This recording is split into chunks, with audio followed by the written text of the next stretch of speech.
আজকের রেসিপিটা আমার খুব ক্লোজ ফ্রেন্ডের রিকোয়েস্টে তৈরি করে দেখানো। আজকে আমি রেডিমিক্স মশলা দিয়ে রাজকীয় স্বাদের চিকেন রোস্ট করে দেখাবো, যেটার স্বাদ বিয়েবাড়ির স্বাদকেও হার মানিবে। বিসমিল্লাহির রহমানির রহিম। আসসালামু আলাইকুম, ওয়েলকাম ব্যাক টু এফওএম কিচেন। এখানে আমি প্রায় 13 পিস মুরগির রোস্টের পিস নিয়েছি। রোস্টের পিসগুলো আমি ধুয়ে ভালো মতো পরিষ্কার করে 1 টেবিল চামচ টক দই, 1 চামচ মরিচ গুঁড়া, আধা চামচ হলুদের গুঁড়া দিয়ে আমি ভালো মতো মিক্স করে নিব। এখন আমি দিয়ে দিচ্ছি স্বাদ মতো লবণ। লবণ আমি 1 চামচ দিয়েছি। প্রথমে 1 চামচ লবণ দিয়ে ভালো মতো মিশিয়ে নিব। যখন মিশানো হয়ে যাবে তখন আমি 1 ঘন্টার জন্য চিকেনগুলিকে রেস্টে রেখে দিব। এখন আমি সেই ফাঁকে পেঁয়াজ বেরেস্তা করে ফেলি। পেঁয়াজ বেরেস্তা ছাড়া তো চিকেন রোস্ট চিন্তা করা যায় না, তাই না? এখানে আমি 2 কাপ রান্নার রেগুলার তেল নিয়ে ভালো মতো গরম করে আমি 1 কাপ পেঁয়াজ কুচি নিয়ে ভালো মতো বেরেস্তা করে নিব। আর পেঁয়াজ বেরেস্তা করতে হলে কিন্তু অনবরত নাড়তে হবে, আর ফ্লেমটা রাখতে হবে মিডিয়াম হাই ফ্লেমে। বাস, আমার পেঁয়াজ বেরেস্তাটা কিন্তু হয়ে গেল। পেঁয়াজ বেরেস্তাটা করতে হলে আপনি কিন্তু একটু সাদা সাদা থাকতেই তুলে ফেলবেন, আর যখন হয়ে যাবে চুলা ফ্লেমটা বন্ধ করে ফেলবেন। পেঁয়াজ বেরেস্তাটা আমি করে একপাশে রেখে দিলাম। সেই তেলে আমি চিকেনটা ভেজে নিব। এখন চিকেনের পিসগুলি দিয়ে আমি মিডিয়াম ফ্লেমে 2 মিনিট করে উল্টিয়ে পাল্টিয়ে ভেজে নেব। এক পাশ ভাজা হয়ে গেল, আমি এখন উল্টিয়ে নিব। আমার রেসিপিটা যদি পছন্দ হয়ে থাকে লাইক, কমেন্ট, সাবস্ক্রাইব করে আমার পাশেই থাকবেন। আর যারা করেছেন তাদেরকে অসংখ্য অসংখ্য ধন্যবাদ। বাস, হয়ে গেল আমার চিকেন ভাজাটা। চিকেনগুলি আমি তুলে নিব।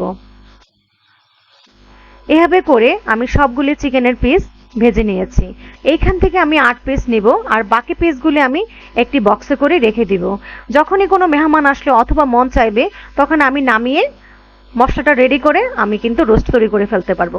এভাবে কিন্তু অনেকটা ইজি হয়ে যায়। এখন চলে যাই একটা রোস্টের মশলা তৈরি করতে। এখানে আমি একটি বাটিতে 2 টেবিল চামচ টক দই, 1.5 টেবিল চামচ আদা বাটা, 1 টেবিল চামচ রসুন বাটা, 2 টেবিল চামচ পেঁয়াজ বাটা, 1 টেবিল চামচ জিরা বাটা, আপনারা জিরা গুঁড়াও দিতে পারেন, আর 2 টেবিল চামচ বাদাম বাটা। আর এখানে কিছু অল্প জায়ফল, 1 টুকরা জয়ত্রী, অল্প সাদা মরিচ, পোস্তদানা, শাহজিরা, কাঁচামরিচ বেটে আমি একসাথে পেস্ট করে নিয়েছি। এখান থেকে সেই মশলাটা 1.5 টেবিল চামচ দিয়েছি, আর দিয়েছি 2 চামচ টমেটো সস, আর সেই রাঁধুনি রেডিমিক্স মশলাটা দিয়ে দিলাম 2 টেবিল চামচ। আপনারা যেই কোনো মশলা দিয়েই করতে পারেন। এই মশলাটা দিয়ে করলে কিন্তু খুব সহজেই রোস্ট তৈরি হয়ে যায়, মশলা বানানোর আর ঝামেলা থাকে না। মশলাটা দিয়ে আমি ভালো মতো মিক্স করে নিয়েছি, আর দিয়েছি কালারের জন্য একটু 1 চামচ মরিচের গুঁড়া, আধা চামচ ধনে গুঁড়া, আধা চামচ গরম মশলা গুঁড়া। এই গরম মশলাটা কিন্তু আমার ঘরে বানানোই। দিয়ে মিক্স করে রেখে দিলাম। আর যে চিকেন ভেজেছিলাম সেই তেলটাতেই আমি 1 চামচ ঘি দিয়ে 2টি তেজপাতা, 2টি কালো বড় এলাচ, 2 টুকরা দারচিনি, 4টি ছোট এলাচ দিয়ে ভালো করে আমি ভেজে নিব। এলাচটা কিন্তু আমি থেতো করে নিয়েছি, তখন কিন্তু ফ্লেভারটা অনেক ভালো আসে।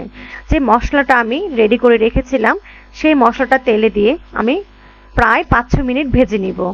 ভাজা হয়ে গেলে বাটিটা ধুয়ে আমি কিছু পানি দিয়ে মশলাটা ভালো মতো কষিয়ে নেব। আর হ্যাঁ, মশলাটা কিন্তু ভালো মতোই কষাতে হবে। এখন এখানে আমি স্বাদ মতো লবণ দিয়েছি।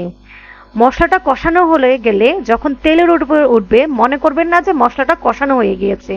রোস্ট রান্নাতে কিন্তু মশলাটা অনেক ভালো করে কষাতে হয়। কষাতে কষাতে যখন তেলের উপর উঠে আসবে তখনই এখানে আমি কিছু পানি দিয়ে, প্রায় 1 কাপ পানি দিয়ে আমি ভালো মতো আরও কিছুক্ষণ কষিয়ে নিব। আপনারা মশলাটা কিন্তু পানি দিয়ে দিয়ে আমি 3 বার পানি দিয়েছি। পানি দিয়ে ভালো মতো কষিয়ে নিয়েছি। এখন আবার দিয়েছি আরও 1 কাপ পানি। পানিটা কিন্তু আমি ফুটন্ত গরম পানি দিয়েছি। কাঁচা পানি কিন্তু দিবেন না, তাহলে কিন্তু রোস্ট মজা হবে না। কিভাবে বুঝবেন মশলাটা কষানো হয়ে গিয়েছে? মশলাটা যখন দানাদার হবে তখনই বুঝবেন যে মশলাটা কষানো হয়ে গিয়েছে। এখন আমি চিকেনগুলি দিয়ে ভালো মতো 2-3 মিনিট ভেজে এখন দিয়ে দিলাম যে পেঁয়াজ বেরেস্তা করে রেখেছিলাম সেই পেঁয়াজ বেরেস্তা। পেঁয়াজ বেরেস্তা দিয়ে কিছুক্ষণ ভেজে আমি এখানে 1 গ্লাস তরল দুধ দিয়ে দিলাম। দুধটা কিন্তু আমি পাউডার মিল্ক, 1 গ্লাস পানিতে 3 টেবিল চামচ পাউডার মিল্ক দিয়ে আমি গুলিয়ে রেখেছিলাম।